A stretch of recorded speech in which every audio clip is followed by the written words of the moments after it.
So you guys remember 2014, the Boondocks made its return? But exactly what happened to it? Why was season 4 of the Boondocks trashy? Stick around after this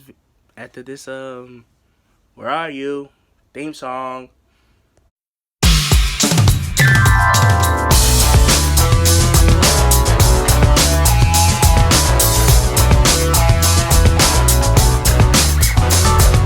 Here I come, rougher than the rest of them, tougher than leather. You can call me Knuckles. Unlike Sonic, I don't chuckle. I rather flex my muscles.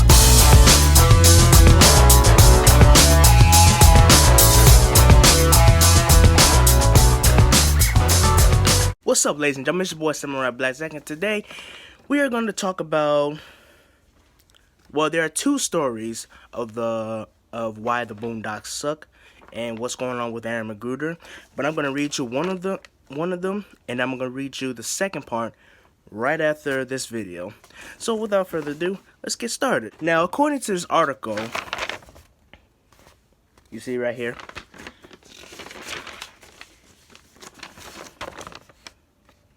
Y'all remember this photo? Anyway, it says here, after what seemed like ages, well, really 4 years technically, the Boondocks made its, I wouldn't say triumphant return. It was just a return to Adult Swim, putting all manner of fans and stands into a frenzy, enough of one in effect to incite a record-setting rating spike, blowing out primetime staples like NBC's The Voice and even the NBA playoffs with a whopping 1.4 million viewers in the 18 through 34 demonic alone. An impressive return to the spotlight for what was once a very much a culture-only following. But at what cost, my dear patrons? Those that tuned in at 10:30 p.m. Monday saw a show that was merely resembled the spectacle Aaron McGruder conceived and brought to the masses on its face. Excuse me.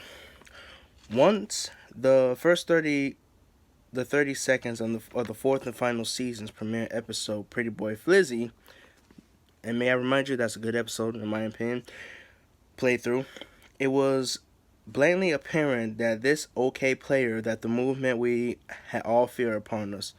Namely, Aaron McGruder's pen was in fact the blade that cut deepest, the sharpest point game. Sorry about the interruptions. And most importantly, relevant culture commentary that we had come to expect from McGruder's brainchild has been, well, let's just say, damn, I can't even read that part. Should have tried to defense of Chris Brown.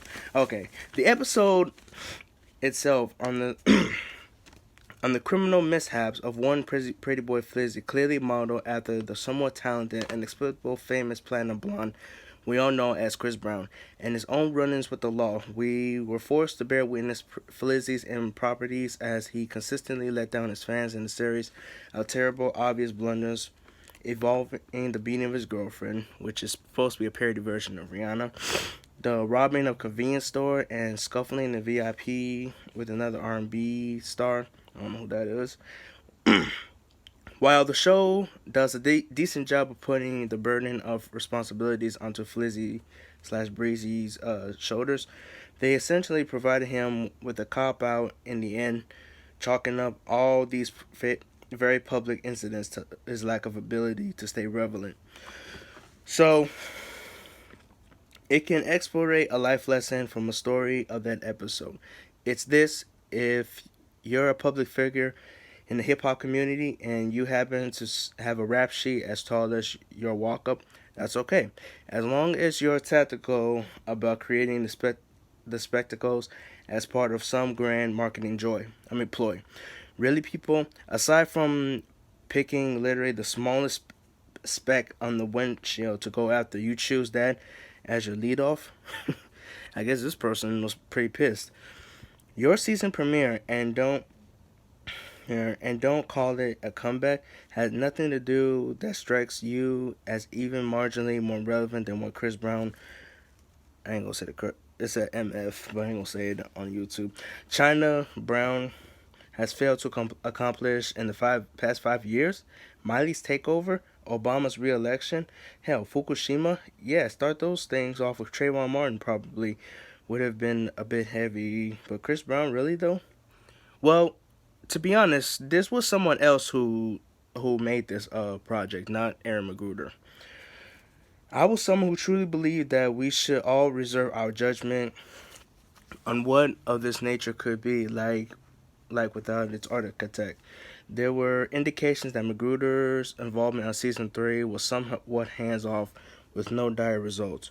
Even post Magruder's team Boondocks contains some voices we know and trust, up to and including OK player co-founder Angela Nissel. She's the one who revived the Boondocks, and season 4 was trash.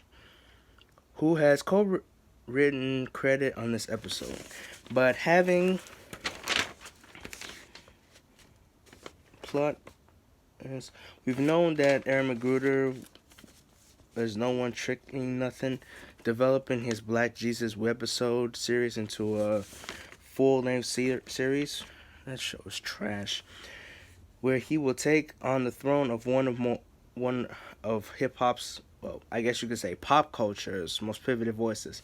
If this premiere is indicated of life after Magruder on the Boondocks, then it's then it's a sad loss, folks. One that I will be mourning forever. But with McG putting his wits on to work on the project that seems truly worth its wait. There's still hope for us to see the champion resurrect into a new avatar. So here's the Black Jesus. Rest in peace, Huey, Riley, and Granddad Freeman. You'll be sorely missed. So basically what this writer is saying is that Aaron McGruder decided that it was time for him to move on to other projects such as Black Jesus. To be honest, that show, well, I didn't watch the show, but I'm glad I didn't watch the show because that show, to me, was kind of trash. You know, it had no feeling. To me, it didn't have no feeling. We're going to put it like this. The show sucked. It lasted only for 2 seasons, and it sucked completely. But thank you guys for watching this video. If you have enjoyed it, please leave a like, comment down below, smash that subscribe button, and please tap that notification bell for more daily content.